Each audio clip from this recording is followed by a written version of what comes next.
Un malheur ne vient jamais seul.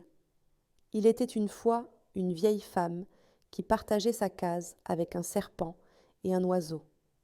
Chaque fois que l'oiseau pondait, le serpent avalait l'œuf. N'en pouvant plus, l'oiseau alla voir la vieille femme et lui dit « Un malheur ne vient jamais seul, et seule la paix préserve le bon voisinage. Je voudrais que tu ailles dire au serpent d'arrêter d'avaler mes œufs. » La vieille lui répondit « Qu'est-ce qu'une personne vient faire dans une querelle de serpents et d'oiseaux ? Cela ne me concerne pas. Va voir un autre. » L'oiseau s'en alla voir la souris. Celle-ci dressa ses moustaches et se mit debout. Alors, l'oiseau lui parla. « Je voudrais que tu ailles voir la vieille pour qu'elle dise au serpent de cesser d'avaler mes œufs. Chaque fois que je ponds un œuf, il l'avale. Tu sais bien que je vis toujours caché dans la case de la vieille. Si elle me voit, aussitôt je meurs. Comment donc irais-je voir la vieille pour qu'elle parle au serpent ? Va voir un autre, cela ne me concerne pas. » Ah bon, d'accord, un malheur ne vient jamais seul, répliqua l'oiseau. L'oiseau consulta l'araignée. S'il te plaît, va dire à la vieille d'avertir le serpent pour qu'il épargne mes œufs. Chaque fois que je ponds un œuf, il l'avale. Moi, toute toile que je fabrique, la nuit dans la case, la vieille la défait quand elle se réveille. Je ne peux donc pas lui dire de ta part quoi que ce soit. Va voir un autre. L'oiseau alla voir le chien et lui dit « Chien, nous sommes tous dans la case. Je voudrais que tu dises à la vieille d'avertir le serpent pour qu'il cesse d'avaler mes œufs, car un malheur ne vient jamais seul. Moi, je garde la maison de la vieille toute la nuit, mais quand son repas est prêt, je n'ai à ronger que les restes laissés par les enfants. Cette affaire ne me concerne pas, va voir un autre. » L'oiseau alla voir l'âne.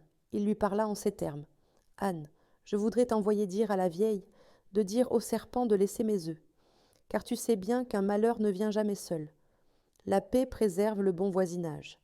Tu sais que la vieille m'accable de fardeau, et en plus elle se met derrière moi et me frappe avec son bâton.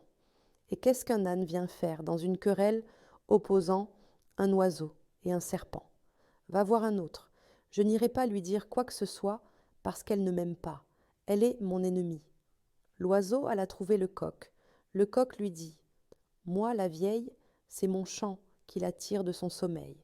Mais quand elle reçoit un étranger, elle ordonne qu'on m'attrape et qu'on m'égorge. C'est mon ennemie. Je ne peux aller la voir pour qu'elle arrange une histoire entre le serpent et l'oiseau. Ça ne me concerne pas, va voir un autre. » L'oiseau s'exclama. « C'est bon, un malheur ne vient jamais seul, et seule la paix préserve le bon voisinage. Je vous ai tous dit d'interdire au serpent d'avaler mes œufs, et vous dites que cela ne vous concerne pas. Je vais voir le mouton. » L'oiseau s'adressa au mouton. « Je voudrais que tu ailles voir la vieille, afin qu'elle parle au serpent. Chaque fois que je ponds un œuf, il l'avale, et tu sais qu'un malheur ne vient jamais seul.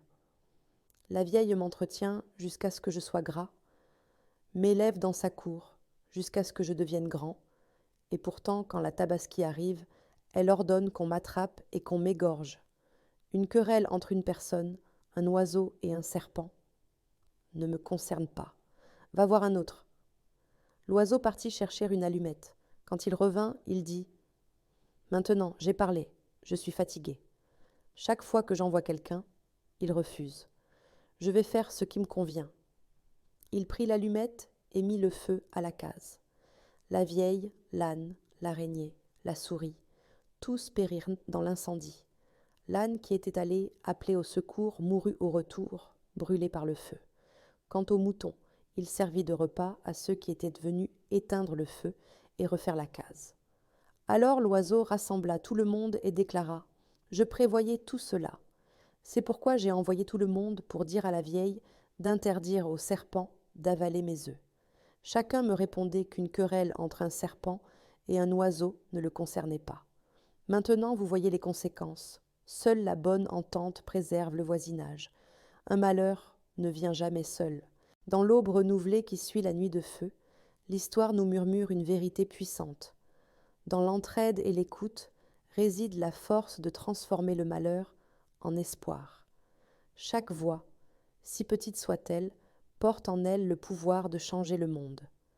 Ensemble, nous tissons le tissu d'une communauté, où la paix et l'harmonie fleurissent sur le sol de la compréhension mutuelle. Merci de votre attention et n'oubliez pas de liker, commenter et partager. N'hésitez surtout pas à vous abonner.